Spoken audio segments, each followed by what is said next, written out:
नमो बुद्धाय दोस्तों। आजकल आधे से ज्यादा लोग अक्सर बीमारियों से घिरे ही रहते हैं। वो अपने इलाज में खूब पैसे बर्बाद करते हैं, लेकिन इसके बाद भी उन्हें कोई फायदा नहीं मिलता। वो खूब सारी औषधियां भी लेते हैं, लेकिन उसका कोई भी असर उन पर नहीं होता। इसी कारण वो तनाव की स्थिति में आ जाते हैं। उन्हें समझ ही नहीं आता कि वो करें क्या। लेकिन दोस्तों, क्या कोई ऐसी औषधि हो सकती है जिसे लेने पर पूरे जीवन में कभी कोई रोग ही ना हो और वो हमारे पूरे शरीर पर कार्य कर जाए? तो दोस्तों, आपको मैं बता दूं कि ऐसी कोई भी औषधि नहीं हो सकती जिसे लेने से शरीर के सब रोग दूर हो जाएं, हमें हर बीमारी से बचा ले। ऐसी कोई औषधि नहीं बनी है। लेकिन दोस्तों, एक ऐसा तरीका है, एक ऐसा उपाय है जिसे करने के बाद हम जीवन भर बीमारी से दूर रह सकते हैं, उस बीमारियों से बच सकते हैं। ये एक ऐसा उपाय है जो आपको हर एक समस्या, हर एक बीमारी से बचा सकता है। इसलिए दोस्तों, आज की इस कहानी में हम आपको बताएंगे एक ऐसे तरीका जिसे अपनाकर आप जीवन में कभी बीमार नहीं होंगे। इसलिए आज आप इस कहानी को पूरे ध्यान से सुनना।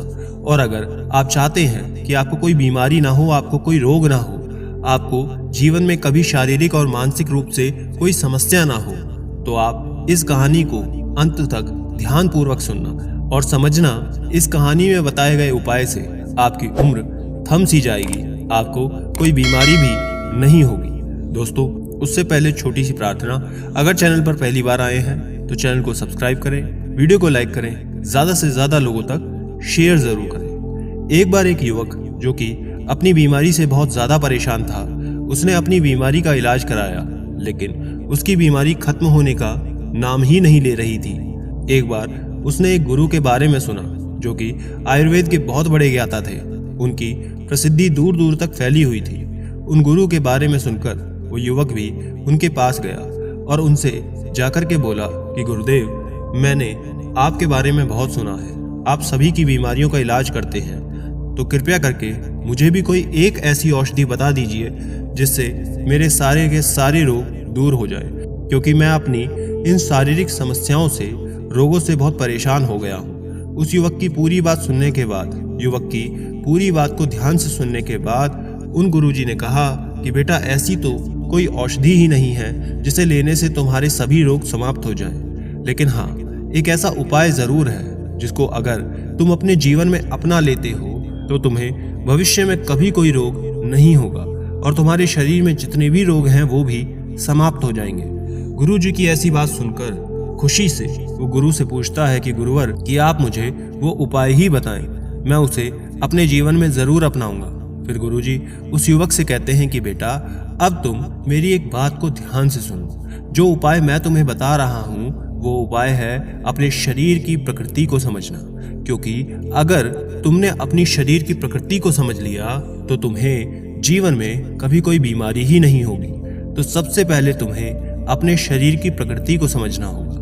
बेटा, आयुर्वेद के अनुसार हमारा शरीर पंच तत्वों से मिलकर बना है, जो है जल, पृथ्वी, वायु, आकाश और अग्नि। इन 5 तत्वों को पंच महाभूत के नाम से भी जाना जाता है और ये पंच महाभूत हमारे शरीर के सूक्ष्म ऊर्जा स्रोत हैं। हमारे धार्मिक ग्रंथों में भी इन पंच महाभूतों का काफी महत्व है, क्योंकि हमारे ब्रह्मांड की उत्पत्ति इन्हीं चीजों के मेल से हुई है और इन्हीं के मेल से हमारे शरीर की उत्पत्ति हुई है। ये पंच महाभूत हमारे शरीर में आपस में तालमेल बिठाकर रखते हैं और शरीर को स्वस्थ बनाए रखते हैं। इन्हीं पंच महाभूतों के मेल से दोषों का जन्म होता है और वो 3 दोष हैं, वात, पित्त और कफ। ये हमारे शरीर के कामकाज और विकार में एक महत्वपूर्ण भूमिका निभाते हैं।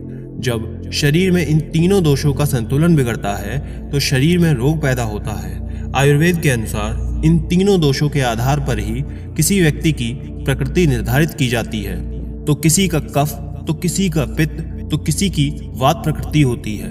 आपके शरीर में जो भी दोष अधिक होता है उसी के अनुसार आपके शरीर की प्रकृति निर्धारित होती है। वात दोष वायु और आकाश से बनता है, पित्त दोष अग्नि व जल से बनता है और कफ दोष पृथ्वी व जल से बनता है। बेटा, इन तीनों दोषों के बढ़ने से ही हमारे शरीर में बीमारियां बढ़ती हैं। इसके बाद गुरुजी ने कहा कि बेटा, अब ध्यान से सुनो। मैं तुम्हें बताऊंगा कि हम अपने पूरे स्वास्थ्य को कैसे ठीक रख सकते हैं और शरीर की हर भयानक बीमारी से कैसे बच सकते हैं। और ये तरीका है अपने शरीर की प्रकृति को समझना, अपने शरीर की प्रकृति को हमेशा संतुलित रखना। इससे आपका बल भी बढ़ेगा और सौंदर्य भी बढ़ेगा। हर प्रकार से आपको लाभ ही लाभ होगा। और इसके लिए आपको करना सिर्फ इतना है कि इसके लिए आपको वात, पित्त, कफ इन तीनों सिद्धांतों को अच्छे से समझना होगा। फिर गुरुजी उस युवक से कहते हैं कि पहले सिद्धांत में तुम ये समझो कि हमारे शरीर की प्रकृति कैसी है, प्रकृति के लक्षण क्या है, असंतुलित है तो कैसे संतुलित किए जा सकते हैं। फिर वो गुरुजी बोले कि सबसे पहले मैं तुम्हें वात प्रकृति के बारे में बताता हूँ। वात प्रकृति की स्थिति में आपके बालों पर, आपकी आंखों पर, आपकी त्वचा पर प्रभाव पड़ता है।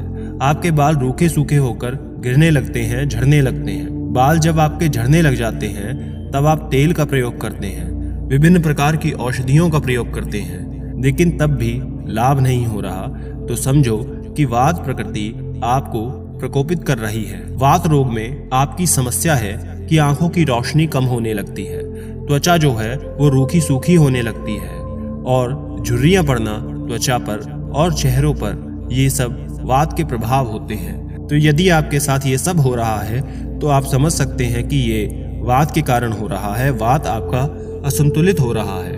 अगर आपको जोड़ों में दर्द होता है, कमर में अकारण ही दर्द बना रहता है, तो ये सब वात के प्रभाव के कारण ही हो रहा है। वात के प्रभाव में लोगों को भूख अच्छी लगती है, सामान्य सी लगती है, न ज्यादा लगती है न कम लगती है। लेकिन इन लोगों को गैस की समस्या, पेट जैसे फूला फूला रहने का अनुभव होता है और शरीर में अधोमार्ग से वायु का निष्कर्ष ज्यादा होता है। इस प्रकार की स्थिति आपको बनी रहती है और साथ ही कॉन्स्टिपेशन यानी कि कब्ज की समस्या रहती है, क्योंकि ये मल को सुखाती है। वात का जो मुख्य स्थान होता है वो आपकी आंतें होती हैं और ये यहाँ पर मल को सुखाकर कॉन्स्टिपेशन की समस्या खड़ी करती है। तो आपको बार बार कब्ज की समस्या रहती है, मल ठीक से निष्कासित नहीं होता है, तो आप समझ सकते हैं कि आपके शरीर में वात का प्रभाव बढ़ा हुआ है। ये सुनकर व्यक्ति ने पूछा कि गुरुदेव, आपने ठीक कहा, ये जो लक्षण आपने बताए उनमें तो कई सारे तो मेरे ही भीतर हैं।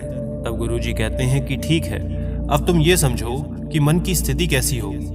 तो ये मन बहुत चंचल है, ठहरेगा नहीं। मन बार बार अलग अलग स्थानों पर जाएगा ही जाएगा। वो ध्यान का अभ्यास करे, अपने काम में एकाग्र होने की कोशिश करे। कोशिश करना मुश्किल होगा, ध्यान बहुत ज्यादा भटकेगा। ये सब वात का प्रभाव है। फिर गुरुजी उस शिष्य से बोलते हैं कि अब मैं तुमको बताता हूँ कि अगर आपके शरीर में वात का प्रभाव बढ़ा हुआ है तो ये किन चीजों का प्रयोग करें जिससे ये ठीक हो जाएगा। आपको मुख्य रूप से बासी भोजन और भारी भोजन कभी नहीं करना है। जब आप ज्यादा मात्रा में भोजन कर लेते हैं तो आपके पेट पर दबाव पड़ता है और फिर ये भोजन आपके पेट में सड़ता रहता है और वहां से वात बनना शुरू हो जाता है। पाचन शक्ति जो है वो भी मध्यम हो जाती है, वो भी तेजी से काम नहीं कर पाती। ऐसा नहीं होता कि वो कुछ भी पचा लेगा। तो इसलिए आपको भारी भोजन नहीं करना है, गरिष्ठ भोजन नहीं करना है, हल्का सुपाच्य संतुलित भोजन करना है। अब बात करते हैं कि वात को खत्म कैसे किया जा सकता है। तो उसमें आपको गाय के घी का प्रयोग करना है। जब आप गाय के देशी घी का प्रयोग करते हैं तो इससे आपके वात का प्रभाव कम होता है। साथ ही साथ आप तिल के तेल का प्रयोग भी कर सकते हैं। तिल का तेल आप भोजन में प्रयोग कर सकते हैं। तिल के तेल की आप शरीर पर मालिश कर सकते हैं तो वो भी बहुत लाभकारी होगा। और जब आप तिल के तेल का 1 चम्मच मात्रा रात में सोने से पहले लेते हैं तो वो कब्ज के लिए बहुत अच्छा रहता है। आपके वात के प्रभाव को शांत करने के लिए भी अच्छा रहता है। व्यायाम इसमें कितना करना है, तो आपको बहुत ज्यादा व्यायाम नहीं करना है। अगर आप हल्का व्यायाम करते हैं तो वात की स्थिति में बहुत लाभ होगा। अब आगे बढ़ते हैं। अगर पित्त के लक्षण हो तो उसे कैसे संतुलित करते हैं, क्या करना है। तो पित्त के लक्षण में बाल सफेद होते हैं। वात की स्थिति में बाल झड़ते हैं तो पित्त की स्थिति में सफेद होते हैं। बाल अगर आपके सफेद हो रहे हैं तो समझ जाइए कि पित्त का प्रभाव बढ़ा हुआ है। चेहरे पर कील मुहासे की समस्या, पिंपल्स की समस्या इन लोगों को ज्यादा रहती है। साथ ही जो ये भोजन करते हैं और उसमें मिर्च मसाले वाली सब्जी ज्यादा होगी तो ये और भी नुकसान पहुंचाता है। इसलिए मिर्च मसाले का त्याग कर देना चाहिए। फास्ट फूड, जंक फूड, बहुत ज़्यादा तेल में फ्राई वाली चीज़ों का त्याग करना पड़ेगा। अगर आप अच्छा सुपाच्य भोजन करते हैं तो इससे आपको जो लाभ होगा, अगर आपको एसिड भी बनता है, खट्टी डकारें आती हैं, कब्ज की समस्या बनी रहती है, तो ऐसा समझ लीजिए कि आपका पित्त प्रकोपित है। पित्त की समस्या है तो पाचन का विकार हो सकता है। तो ऐसे में आपको सबसे पहले ध्यान ये देना होगा कि आपको अपने आहार का ध्यान रखना होगा। एसिडिक चीज़ों का प्रयोग आपको कम से कम करना है और एल्कलाइन चीज़ों का प्रयोग आपको ज़्यादा करना है। अगर आप एसिडिक चीज़ों का इस्तेमाल करेंगे तो जो पित्त बढ़ा हुआ है वो और बढ़ जाएगा, जिससे समस्याएं और बढ़ेंगी। लेकिन वहीं इसकी जगह अगर आप एल्कलाइन चीज़ों का इस्तेमाल करते हैं, जैसे कि हरी सब्जियां, फल फूल इत्यादि का प्रयोग करते हैं, नारियल पानी पीते हैं, जूस पीते हैं, पेठे का प्रयोग करते हैं, लौकी का जूस पीते हैं, तो आप ऐसी चीज़ों का अगर आप सेवन करते हैं तो आपको पित्त की जो समस्या है वो बहुत जल्दी ठीक होना शुरू हो जाएगी। अगर शुगर है तो वो संतुलित हो जाएगा। इस समस्या में आपको एसिडिक डाइट को कम करना है और एल्कलाइन डाइट को बढ़ाना है। अम्लीय जो चीज़ें हैं उसे कम करते जाना है। उन लोगों की जो मानसिक स्थिति है ज़्यादा क्रोध वाली है, गुस्से वाली है, अस्थिर, यानी कि बहुत ज़्यादा छोटी सी चीज़ में भी बहुत ज़्यादा रिएक्ट करते हैं, तो ये उनकी मानसिक स्थिति को दर्शाता है। तो यदि इस प्रकार की आपकी मानसिक स्थिति बनी हुई है तो ये पित्त प्रकृति का होता है। इसके बाद गुरुजी उस युवक से कहते हैं कि बेटा, इसको ठीक कैसे करना है, इसके बारे में जानकारी समझो।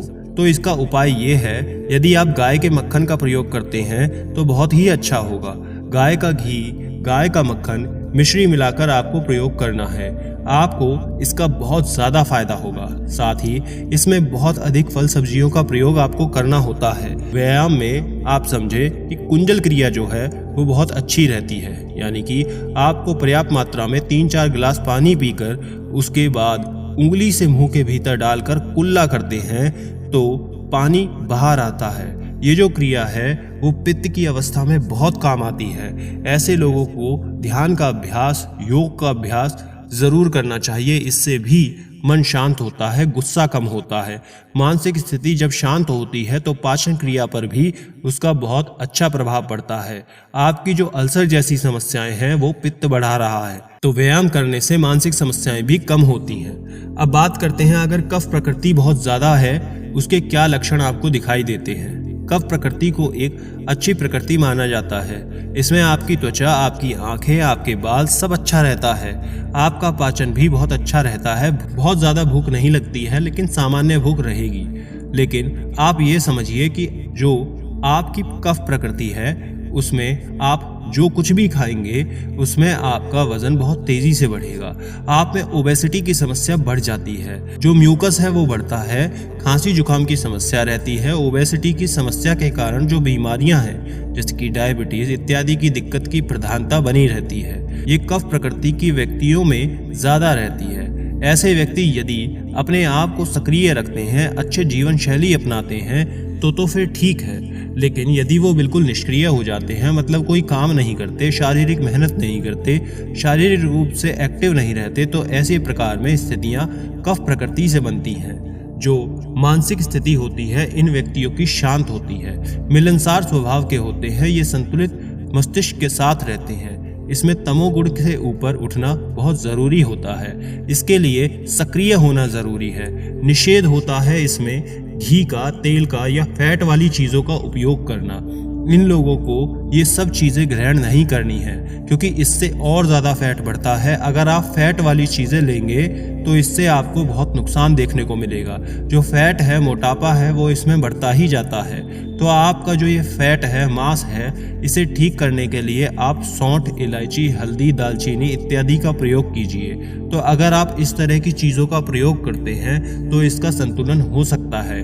व्यायाम की बात करें तो कफ प्रकृति को पूर्ण शक्ति व्यायाम करना चाहिए, अधिक व्यायाम करना चाहिए। ऐसा व्यायाम करना चाहिए जिससे कि उनके शरीर से पसीना निकले, उन्हें थकान का अनुभव हो। तो ऐसा व्यायाम उनके शरीर के लिए उपयोगी रहेगा।